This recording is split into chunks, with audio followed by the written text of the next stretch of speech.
Hello friends, അപ്പോൾ ഇന്നൊരു ചെമ്മീൻ റോസ്റ്റിൻ്റെ റെസിപ്പിയാണ് കേട്ടോ.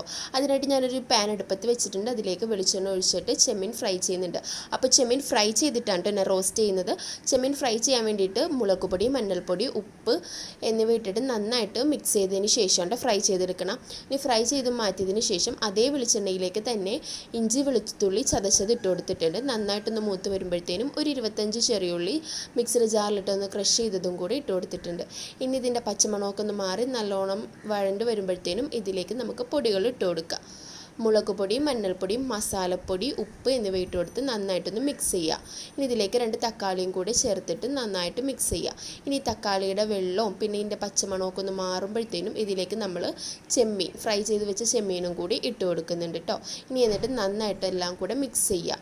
മസാലയും ചെമ്മീനും കൂടി നന്നായിട്ട് മിക്സ് ചെയ്ത് ഒരു 10 മിനിറ്റ് നേരം മൂടി വെക്കുക. ഇതിലേക്ക് ഞാൻ വെള്ളം ഒട്ടും തന്നെ ആഡ് ചെയ്യുന്നില്ല കേട്ടോ. ഇപ്പോൾ ഇതാ ചെമ്മീൻ റോസ്റ്റ് ഏകദേശം റെഡി ആയിട്ടുണ്ട്. നിങ്ങൾക്ക് ഇനിയും ഡ്രൈ ആയിട്ട് എടുക്കണമെങ്കിൽ ഒരു 10 മിനിറ്റും കൂടി നിങ്ങൾ ലോ ഫ്ലെയിമിൽ വെച്ചിട്ട് മൂടി വെച്ച് വേവിക്കുക. അതല്ലാന്നുണ്ടെങ്കിൽ നിങ്ങൾക്ക് ചാറോട് കൂടിയാണ് വേണമെങ്കിൽ നിങ്ങൾക്ക് കുറച്ച് വെള്ളം കൂടി ആഡ് ചെയ്യാം. ചെമ്മീൻ റോസ്റ്റ് റെഡി ആയിട്ടുണ്ട്. എല്ലാവരും ട്രൈ ചെയ്ത് നോക്കി സബ്സ്ക്രൈബ്